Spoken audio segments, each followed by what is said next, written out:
நகராட்சி நிர்வாகம் மற்றும் குடிநீர் வழங்கல் துறை சார்பில் நெல்லை மாநகராட்சியில் மொத்தம் ரூபாய் 66 கோடி மதிப்பீட்டில் மகாத்மா காந்தி தினசரி சந்தையில் வணிக வளாகம் மற்றும் காய்கனி சந்தை டவுன் நயினார்குளம் மற்றும் அதன் சுற்றுப்பகுதிகளை மேம்படுத்தி அமைக்கப்பட்டுள்ள சிறுவர் விளையாட்டரங்கம் ஆகிய முடிவுற்ற திட்டப் பணிகளை முதல்வர் ஸ்டாலின் திறந்து வைத்தார். அந்த வகையில் நெல்லை மாநகராட்சியில் சீர்மிகு நகர திட்டத்தின் கீழ் 10 கோடி 22 லட்சம் ரூபாய் செலவில் மகாத்மா காந்தி தினசரி சந்தையில் வணிக வளாகம்,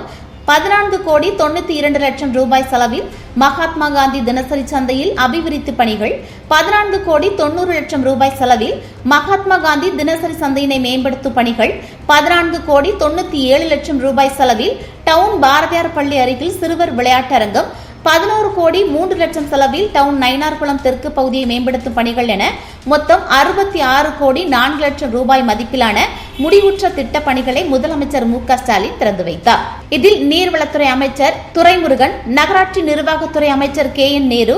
எம்பி ராபர்ட் புரூட்ஸ், எம்எல்ஏக்கள் அப்துல் வஹாப், ரூபி மனோகரன், முன்னாள் சபாநாயகர் ஆவடையப்பன், ஆட்சியர் கார்த்திகேயன், மாநகராட்சி மேயர் ராமகிருஷ்ணன், துணை மேயர் கே.ஆர். ராஜு, பாளை மண்டல தலைவர் பிரான்சிஸ், பாளை பஞ்சாயத்து யூனியன் தலைவர் தங்கபாண்டியன், பாளை பகுதி செயலாளர் ஆண்டன் செல்லத்துறை, மாவட்ட விவசாய அணி செயலாளர் கணேஷ்குமார் ஆதித்தன், பாளை காந்தி மார்க்கெட் ஐக்கிய வியாபாரிகள் சங்க தலைவர் சாலமோன், பொதுச் செயலாளர் பெரிய பெருமாள், பொருளாளர் இசக்கி, துணை பொதுச் செயலாளர் முஸ்தபா, நிர்வாகிகள் சிராசுதீன், காந்தி, அப்துல் காதர், தவசிநாதன், மாரியப்பன், துரைப்பாண்டி, ஐசக் குமார், சுந்தர், கணேசன், சுந்தரலிங்கம், குமரன், தங்கராஜ், விஜய், மாடசாமி, நாகூர், முஹைதீன், பேச்சுமுத்து, சேக் மன்சூர், மாசிலாமணி, செல்வம், கனகராஜ், ஏசுதுரை, செந்தில்நாதன், சுடலிமுத்து, காமராஜ், பரமசிவம், மாரியப்பன், தினேஷ், ஜெயராஜ் உள்ளாட்சி அமைப்புகளின் பிரதிநிதிகள் கலந்து கொண்டனர். நெல்லை மாநகராட்சி ஆணையர் சுகபத்ரா நன்றி கூறினார்.